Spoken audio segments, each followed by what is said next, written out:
মেঘনা চাইতে চল গল্পে থেকে আপনাদের সবাইকে স্বাগত। আজ আনন্দমেলা গল্প সংকলন থেকে নেওয়া একটি ছোট গল্প, শীর্ষেন্দু মুখোপাধ্যায়ের লেখা পটলবাবুর বিপদ। গল্প পাঠে সাউন্ড এফেক্টস এবং পরিচালনায় আমি চিরঞ্জিত। শুরু হচ্ছে আজকের গল্প, শীর্ষেন্দু মুখোপাধ্যায়ের লেখা পটলবাবুর বিপদ। তাহলে শুরু করা যাক।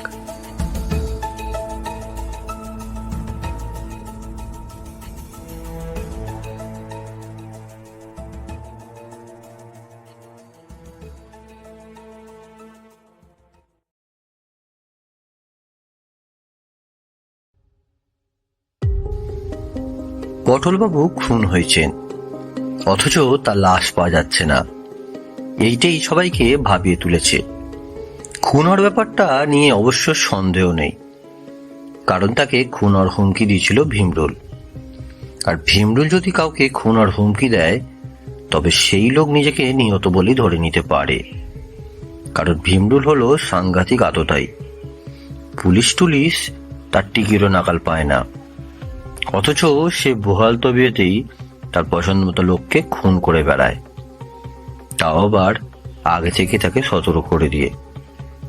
পটলবাবু অবশ্য সুবিধের লোক নন।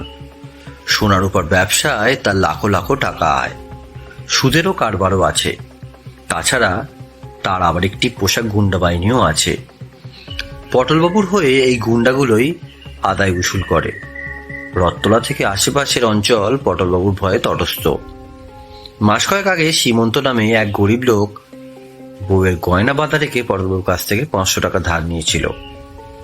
শোধ দিতে না পারায় কয়েক মাসেই পটলবাবু নিজস্ব সুদের হারে ধার মেরে সুদে আসলে দাঁড়ালো 5,000। সীমন্তর তো মাথায় হাত। যাই হোক, হঠাৎ সীমন্ত একটা লটারিতে 5 লাখ টাকা প্রাইজ পেয়ে গেল। আনন্দে সে তখন আত্মহারা। ঠিক সেই সময় পটলবাবুর গুন্ডারা এসে হাজির। তারা বলল, সুদে আসলে পটলবাবুর পাওনা টাকা লাখ পাঁচে গিয়ে দাঁড়িয়েছে। সীমন্তকে মারধর করে তারা লটারির টিকিটটা কেড়ে নিয়ে এলো। পটলবাবু দিব্যি হাসতে হাসতে প্রাইজের টাকাটা বাগিয়ে নিলেন। এই ঘটনার কয়েকদিন পরেই ভীমরুলের একটা চিঠি এলো। সেই মার্কা মারা নীল রঙের খামের ওপর একটা ভীমরুলের ছবি, ভিতরে নীল চিরকুটে পরিষ্কার হাতের লেখায় কয়েকটি কথা। পটলবাবু, একটা কথা বলি, তোমার পাপের সীমা ছাড়িয়েছে। এবার মরার জন্য প্রস্তুত হও। 24 ঘন্টার মধ্যে সীমন্তর 5 লাখ টাকা ও 10 ক্ষমা ভিক্ষার মূল্য স্বরূপ আরো 10,000 টাকা তাকে প্রত্যাবর্তন করতে পারলে ভালো, নইলে আর 7 দিনের মধ্যেই তোমাকে আমি খুন করব। এতেই তোমার জম, ভীমরুল। ভীমরুলের চিঠিটা আর কি ব্যাপার নয়, সুতরাং উদ্বিগ্ন পটলবাবু পুলিশের কাছে গেলেন। দ্বারকাবাবু চিঠিটা তার ছেলের চোখে দেখে হাই তুলে পড়লেন। আমাদের কিছু করার নেই মশাই, পুরো চিঠির পেছনে ছোটা আমাদের কম্য নয়। পটলবাবু উত্তেজিত হয়ে পড়লেন। বড় চিঠি কি মশাই? এই যে ভীমরুলের চিঠি। সে তো জানি মশাই, কিন্তু ঘটনাটা না ঘটলে তো আর কিছু করতে পারি না। আগে ঘটুক, তারপর দেখা যাবে। বুঝতে পেরেছেন? এখন আসুন। আসলে পুলিশও পটলবাবুকে ভালো চোখে দেখে না। পটলবাবু এসে ধরলেন গোয়েন্দা বরদাচরণকে। বাবা বড়দা, আমি যে মারা পড়তে চলেছি। বড়দা একটু হেসে বললেন, শুভস্য শীঘ্রম। তার মানে তুমি কি আমার মৃত্যু চাইছো? ভোট নিলে দেখবেন জনমত তাই চাইছে। তবে আমি গোয়েন্দা, আত্মকে রক্ষা করাই আমার কাজ। কই দেখি চিঠিটা। বড়দা চিঠিটা ভালো করে দেখলো। নিচে ল্যাবরেটরিতে নিয়ে গিয়ে আঙুলের ছাপও খুঁজল, পেল না। পোষা কুকুর টমিকে চিঠিটা শুকিয়ে খানিক এদিক ওদিক খুঁজে এলো। তারপর চিঠিটা ফেরত দিয়ে বলল, 7 দিন একটু সাবধানে থাকবেন। সাবধানে থাকবো? তুমি তো বলেই খালাস। সাবধানে থাকলে কি ভীমরুল রেহাই দেবে? সে যে ভীমরুলের মতোই 7 হাত জলের তলায় গিয়ে হুল দেয়। কেন? আপনার তো একটা গুন্ডা বাহিনী আছে বলে শুনেছি, তারাই আপনাকে পাহারা দেবে। একটা দীর্ঘশ্বাস ফেলে পটলবাবু বললেন, তারা দেবে, কিন্তু তারা বুদ্ধি বেশি ধরে না। গায়ের জোর দিয়ে কি আর এসব কাজ করানো হয়? শুনেছি ভীমরুল তুখোর চালাক, কোথা দিয়ে যে তার মৃত্যুবান আসবে কে জানে। বাবু বরদাচরণ, তোমাকে মোটা টাকা দেবো, আমাকে পাহাড় দেওয়ার ভারটা তুমি নাও। বড়দাচরণ অবশ্য পটলবাবুকে পছন্দ করে না, তা বলে পটলবাবু খুন হন সেটাও সে চায় না। সে বলল, দেখুন পটলবাবু, আমার হাতে এখন অনেক কাজ। চারিদিকে অপরাধের সংখ্যা যেমন বাড়ছে, গোয়েন্দাদের ব্যস্ততা তেমনি বাড়ছে। 3টে দিন যদি কোনো রকম ভাবে কাটিয়ে দিতে পারেন, তাহলে 4র্থ দিন থেকে আমি আপনার নিরাপত্তার ভার নেব।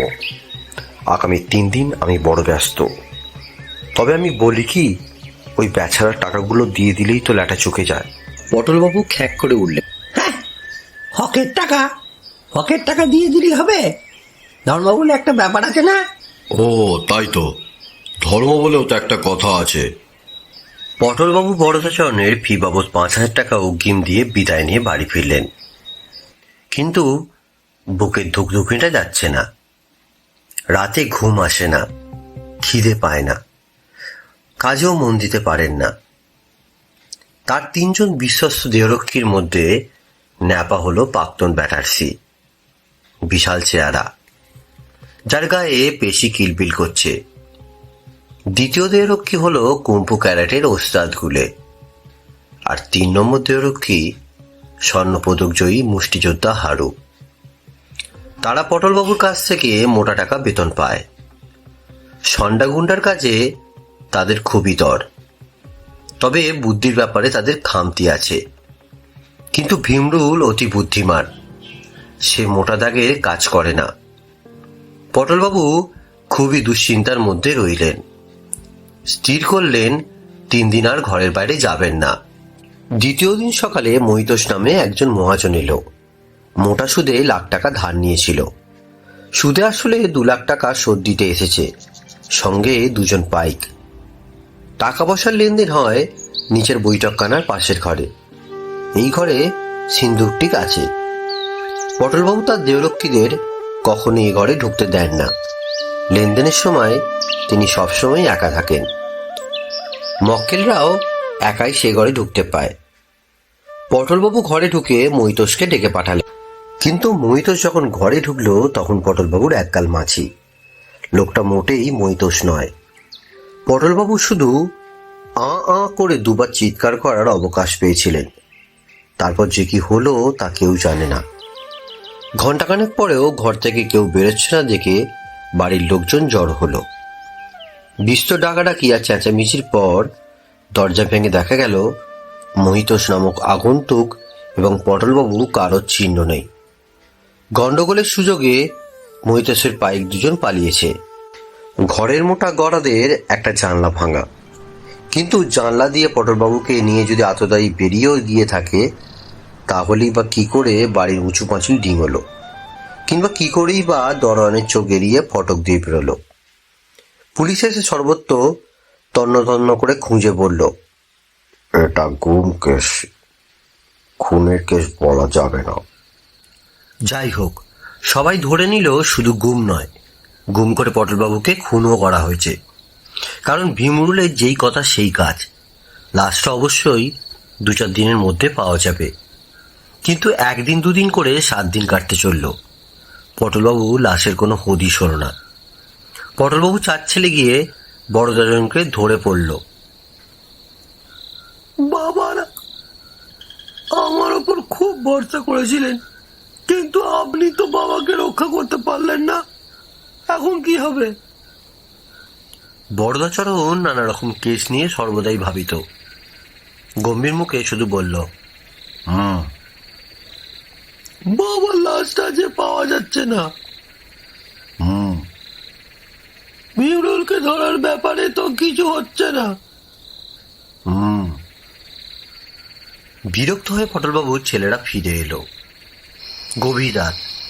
বড়াচরণ তার দোতলার ঘরে একটা কেস হিস্ট্রি লিখছে, গভীর চিন্তাভগ্ন। হঠাৎ খোলা জানলা দিয়ে ঘরের মধ্যে একটা ঢিল এসে পড়ল। ঢিলে বাঁধা একটা কাগজ। বরদাচরণ ঢিলটা কুড়িয়ে নিয়ে কাগজটা খুলে দেখল। তাতে লেখা, করপাড়ায় মজা পুকুরের ধারে পটলের লাশটা পড়ে আছে, ইতি ভীমরুল। বরদাচরণ কাগজটা মুড়ে পকেটে রাখলো। তাড়া নেই, লাশ তো আর উঠে পালাবে না, সকালে গিয়ে দেখলেই হবে। সকালে দেরিতে ঘুম থেকে উঠে একটু গড়িমসি করে যখন বড়দা মজা পুকুরের কাছে পৌঁছালো, তখন সেখানে লাশ টাশ দেখা গেল না। মজা পুকুর খুব নির্জন জায়গা, চারিদিকে ঘন করের বন। দিনে দুপুরেও এখানে কেউ একটা বড় আসে না। একসময় ডাকাতের আড্ডা ছিল। ডাকাতি কালীবাড়ির ধ্বংসাবশেষ আজও বিদ্যমান। চারিদিকটা ঘুরে দেখে বড়দা পুকুর ধারে এসে দেখল একটা রোগা মতো ছোটখাটো চেহারার লোক পুকুরের একধারে বসে ছিপ নিয়ে নির্দিষ্ট মনে মাছ ধরার চেষ্টা করছে। একটু আগেও লোকটা এখানে ছিল না। বরদাচরণ লোকটার দিকে অবহেলার চোখে একটু চেয়ে আড়মোড়া ভেঙে হাই তুলে আলগা গলায় পড়ল,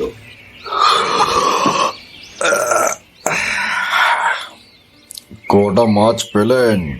লোকটা বরদাচরণের দিকে ফিরেও তাকালো না, কিন্তু একটু চাপা গলায় বলল, একটা মাছ ধরবো বলে বসে আছি, বড় মাছ খুব লাগে খেলাচ্ছে। বরদাচরণ একটু হেসে বলল, বড় মাছ ধরতে হলে উপযুক্ত টোপ চাই তো, তা টোপটা কি? সেটাই তো বড় মাছটার কাছে জানতে চাইছি। বরদাচরণ একটু ভেবে বলল, বড় মাছটা কিন্তু টোপ গিলবে না, তবে আপোষ করতে রাজি আছে। লোকটা ছিপটা গুটিয়ে নিয়ে উঠে দাঁড়ালো। নিতান্তই হেঁটে ধুতি আর কামিজ গায়ে একটা গেঁয়ো লোক, বয়স 30-এর আশেপাশে, মুখখানা একদম ভাবলেশীন। বরদাচরণের দিকে না তাকিয়েই মাথাটা নিচু রেখে বলল, আপোষটা কিরকম? পটলবাবুকে মৈত সেজে আমি সরিয়েছি বটে, তা বলে আমি তার সমর্থক নই। লোকটা আমার মক্কেল, তাকে রক্ষা করা আমার কর্তব্য। রোগা ফোগা লোকটা একটু নিচু গলাতেই বলল, ভীমরুলের চাকে খোঁচা দিয়েছেন, আপনার সাহস আছে বটে। আমি ভীমরুলের শত্রু নই। পটলকে না মারলে এলাকায় শান্তি থাকবে না, ওকে আমার হাতে ছেড়ে দিন। মাথা নেড়ে বড়দা বলল, না, তা হয় না, তাকে মারলে আমার শর্ত ভঙ্গ হবে। তাহলে তো ভীমরুলের সাথে শত্রুতাই আপনি চান? আমার যে কথা সেই কাজ। না, ভীমরুলের মুখ রক্ষার ব্যবস্থা আমি ভেবে রেখেছি। কি ব্যবস্থা? পটলকে বলেছি প্রাণ বাঁচাতে গেলে দেশ ত্যাগ করতে হবে এবং অন্য জায়গায় অন্য নামে বেঁচে থাকতে হবে। পরিবারের সঙ্গে সম্পর্ক রাখা চলবে না। সে যে বেঁচে আছে এ কথা কেউ জানবে না। সে যদি আর কখনো এ তল্লাটে আসে? না, সে ভয় আর নেই। সে এখন আপনার ভয়ে আত্মরা। আর সীমন্ত টাকাটা? পটল আমার সঙ্গে পালানোর সময় নগদ 5,10,000 টাকা আলাদা করে সীমন্তর জন্য নিয়ে নিয়েছিল। টাকাটা কাল রাতেই সীমন্ত পেয়ে গেছে। ভীমরুল এবার একটু হাসলো, বলল, এই যে চোরের উপর বাটপাড়ি করেছেন, তবু আপনাকে ছেড়ে দিচ্ছি। আপনি একজন দক্ষ গোয়েন্দা। ধন্যবাদ। ছোটখাটো লোকটা ছিপটা হাতে নিয়ে কষার বনের মধ্যে কোথায় যে চলে গেল কে জানে। বরদাচরণ বাড়ি ফিরে এসে তার দোতলার ঘরের পাশে পুরনো লেপ্তশোকের মস্ত কাঠের বাক্স খুলে পটলবাবুকে বের করলো। পটলবাবু তখন চিঁচি করছেন। তা পটলবাবু, এবার কি করবেন? প্রাণ রক্ষা করো বড়দা, তারপর কি করব পরে ভাবা যাবে। পানের ভয় আর নেই। ভীমরুল সত্তা দিনে আপনাকে রেহাই দেবে, কিন্তু আপনি যাবেন কোথায়? হিমালয়ে। সাধু হবেন নাকি? না না, ব্যবসা আমার রক্তে। হিমালয়ে মেলা সাধু। আমি ঠিক করেছি সাধুদের চাল ডাল আটা লোটা কম্বল কফিন ইত্যাদি সাপ্লাই করার ব্যবস্থা করব। সাধুদের সাপ্লাই দেবেন? টাকা কে দেবে? ভক্তরাই দেবে বাবা, ওসব আমার ছক করা আছে। পটলের ব্যবসা বুদ্ধি দেখে বড়দা অবাক হয়ে গেল।